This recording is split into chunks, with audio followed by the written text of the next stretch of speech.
اعلموا انما الحیات الدنیا لعب و لہو و زینۃ و تفاخر بینکم و تکاثر فی الاموال والاولاد کمثل غیث اعجب الکفار نباتہ ثم یہیج فتراہ مصفرا ثم یکون حطاما وفی الآخرۃ عذاب شدید و مغفرۃ من اللہ و رضوان وما الحیات الدنیا الا متاع الغرور سابقوا الی مغفرۃ من ربکم وجنۃ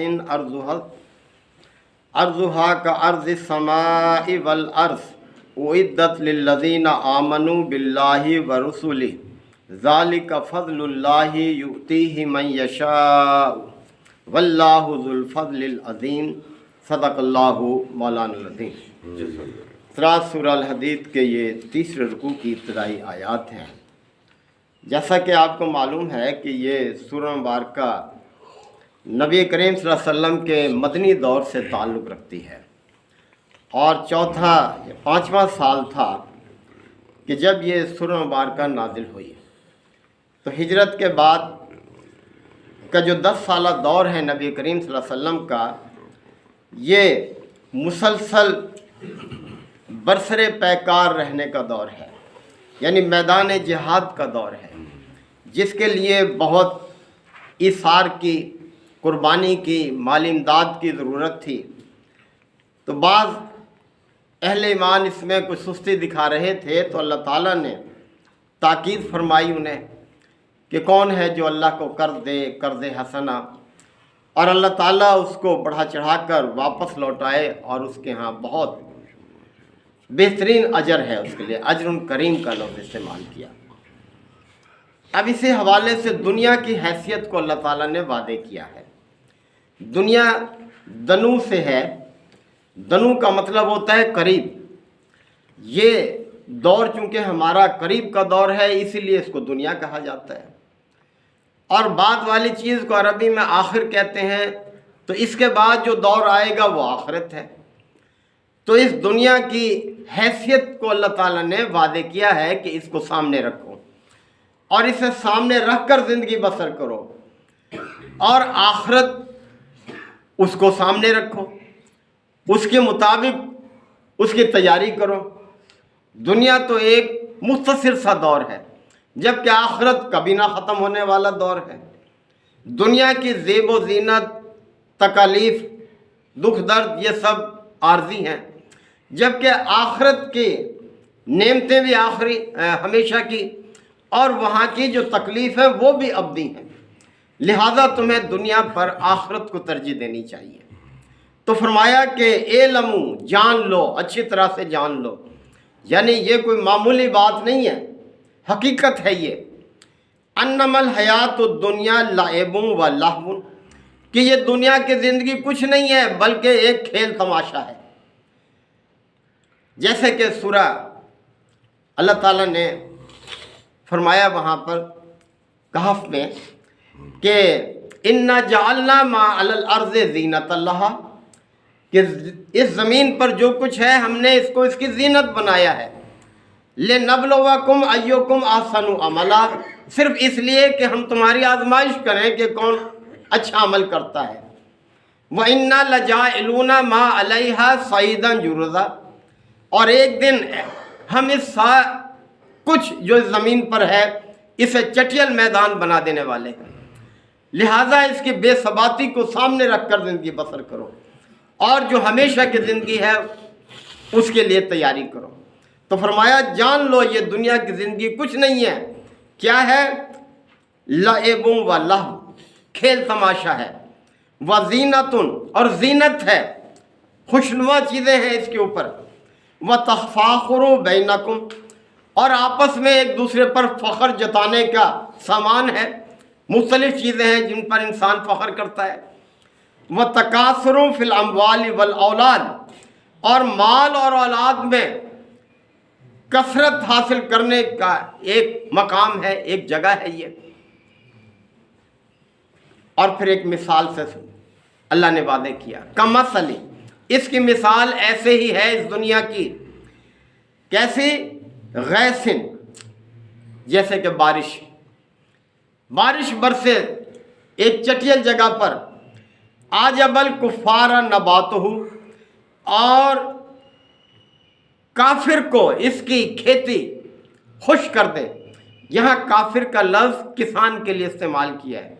یاد رہے کہ کافر کا ایک معنی عربی زبان میں چھپانے کے ہیں، اور کافر کو کافر اس لیے کہتے ہیں ہم کہ وہ حق کو چھپاتا ہے، حق جو ظاہر ہے اس کو قبول کرنے کے لیے تیار نہیں، اس لیے ان لوگوں کو ہم کافر کہتے ہیں۔ اور کسان کو کافر اسی معنی میں یعنی اس طرح کہتے ہیں کہ وہ زمین میں بیج کو چھپاتا ہے، بیج کو جو چھپاتا ہے، اس لیے ہم عربی زبان میں اس کو کافر کہا جاتا ہے۔ تو اللہ تعالیٰ نے اس کے لیے لفظ یہاں استعمال کیا ہے کہ اس دنیا کی مثال ایسے ہے کہ جیسے کمثل غیث، جیسے کہ بارش برسے، عجب الکفار نباتہ، اور اس کی نباتات کسان کو خوش کر دے جب وہ لہلہا اٹھے تو، ثم یہیجو، پھر وہ پک جائے، فتراہ مصفرن، پھر تو دیکھے کہ وہ زرد ہو گئی ہے، پیلی ہو گئی ہے، ثم یکون حطاما، اور پھر وہ بھوس بن گئی، بالکل ریزہ ریزہ ہو گئی۔ تو ایسے ہی ہے، انسان اپنی کیفیت کو دیکھ لے۔ بچہ پیدا ہوتا ہے کس طرح سے، ایک بے یعنی کہ وہ کوئی بے سہارا ہوتا ہے، اسے کوئی اپنا ہوش نہیں ہوتا، پھر وہ توانا ہوتا ہے، جوانی کو پہنچتا ہے، اور پھر اس کے بعد جیسے فصل پک کے مرجھا جاتی ہے، بھس بن جاتی ہے، ایسے بوڑھا ہو کر ضعیف ہو جاتا ہے، پھر وہ نہ چل سکتا ہے، نہ بیٹھا ہے تو کھڑا نہیں ہو سکتا، کھا تو ہضم نہیں ہوتا، یعنی یہ کیفیت، اس کی یادداشت ختم ہو جاتی ہے، یعنی اس طرح سے ہو جاتا ہے۔ تو اس حالت کو سامنے رکھو، اور وہ زندگی کہ جہاں جس حالت میں اللہ پیدا کرے گا جوان ہی رہے گا، یعنی کبھی نہ بیماری ہے، نہ نقصان ہے، کسی قسم کا کوئی اندیشہ نہیں ہے، ہمیشہ کی زندگی ہے، تو اس کی فکر کرو۔ تو دنیا کی زندگی کو اللہ نے کس طرح سے ایک مثال دی ہے نباتات کی، اور فرمایا کہ وَفِي الْآخِرَةِ عَذَابٌ شَدِيدٌ، اور آخرت میں کیا ہے، سخت عذاب ہے آخرت میں، وَمَغْفِرَةٌ مِّنَ اللَّهِ، اور اللہ کی طرف سے مغفرت ہے، وَرِضْوَانٌ، اور خوشنودی ہے۔ یعنی یہ دو چیزیں ہیں آخرت میں۔ جس نے دنیا ہی کو سب کچھ سمجھا اور اسی پر مر مٹا، مال اور اولاد کی طلب، جاہ و منصب کی طلب، اور طرح طرح سے فخر جتلانے والی چیزوں کے پیچھے رکھ کر آخرت کو بھلا کر زندگی بسر کی، تو اس کے لیے تو عذاب شدید ہے۔ اور جس نے دنیا کی زندگی کو ایک عارضی پڑاؤ سمجھا اور آخرت کی فکر کے ساتھ اس کی تیاری کی، اور پھر اس کے لیے کیا ہے، آخرت میں مغفرت ہے، اللہ کی خوشنودی ہے۔ یعنی کس طرح سے اللہ تعالیٰ نے دیکھیں توجہ دلائی ہے۔ اور وَمَا الْحَيَاةُ الدُّنْيَا إِلَّا مَتَاعُ الْغُرُورِ، اے انسانوں، دنیا کی زندگی کچھ نہیں ہے سوائے دھوکے کا سامان ہے۔ اس طرف ذرا توجہ دو، یعنی اگر دنیا کی زیب و زینت میں کھو کر تم نے آخرت کو فراموش کر دیا تو یہ دھوکے کی زندگی ہے، اور اگر تم نے دنیا کی زندگی کو آخرت کے حاصل کرنے کا ذریعہ بنایا تو تم نے تو بہت حکمت کا ثبوت دیا، پھر تو تم نے اپنی زندگی کا صحیح مصرف کیا۔ لہٰذا دنیا کی زندگی جو ہے یہ کھیل تماشا ہے اور دھوکے کا سامان ہے، اس دھوکے میں نہ آ جانا۔ اور وہ بڑا دھوکے باز، پچھلی آیات میں بات گزر چکی، وہ بڑا دھوکے باز یعنی شیطان تمہیں اللہ کے بارے میں دھوکے میں مبتلا نہ کر دے۔ سابقو، مسابقت اختیار کرو، یعنی دنیا کے وسائل حاصل کرنے میں ایک دوسرے کے ساتھ آگے بڑھنے کی کوشش کرتے ہو تم، جبکہ تمہیں کن کاموں میں سبقت کے لیے کوشش کرنی چاہیے؟ فرمایا سابقو الی مغفرۃ من ربکم، اپنے رب کی مغفرت حاصل کرنے کے جو ذرائع ہیں ان میں ایک دوسرے سے آگے بڑھنے کی کوشش کرو، وہ جنت، اور اس جنت کی طرف مسابقت کی کوشش کرو، ارضھا کعرض السماء والارض، کہ جس کا عرض ایسے ہے جیسے آسمان اور زمین، تو طول کتنا ہوگا پھر اس کا، یعنی توجہ دلائیے کہ کتنی وسیع ہے اللہ کی وہ جنت کہ جس کا عرض ایسے ہے جیسے آسمان اور زمین ہے. اور کن کے لیے ہے وہ؟ اعدت للذین آمنوا باللہ ورسولہ، وہ ان کے لیے تیار کی گئی ہے جو اللہ اور اس کے رسولوں پر ایمان لانے والے ہیں. اللہ اور اس کے رسول پر ایمان لانا، اس سے بڑی سعادت کوئی ہو نہیں سکتی. اور ایمان لانے کے بعد پھر یہی نہیں ہے کہ اوپر بس وہیں رک جانا، اس کے تقاضوں کو پورا کرنا، زندگی کو ایمان کے تقاضوں کے مطابق بسر کرنا. ذالک فضل اللہ، یہی اللہ کا فضل ہے، یہ اللہ کا بہت بڑا فضل ہے. یعنی یہ ہے فضیلت، اس کو حاصل کرنے کی کوشش کرو. یؤتیہ من یشاء، وہ جسے چاہے عطا کر دے. واللہ ذو الفضل العظیم، اور اللہ ہی بڑے فضل کا مالک ہے.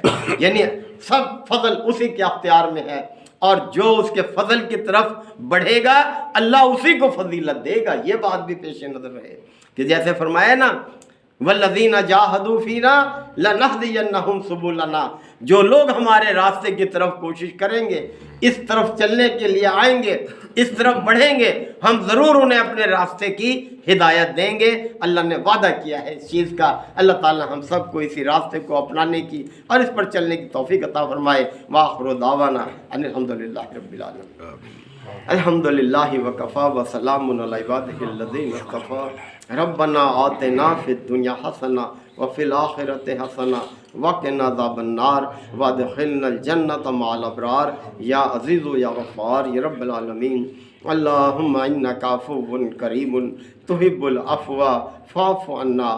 اللہم من احییتہ منا فاحیہ علی الاسلام ومن توفیتہ منا فتوفہ علی الایمان. یا شافی الامراض اشف مرضانا ومرضى المسلمین. یا قاضی الحاجات اقض حاجاتنا وحاجات المسلمین. اللہم انصر الاسلام والمسلمین. ربنا تقبل منا انک انت السمیع العلیم وتب علینا انک انت التواب الرحیم. صلی اللہ تعالی علی خیر خلقہ محمد وآلہ وصحبہ اجمعین.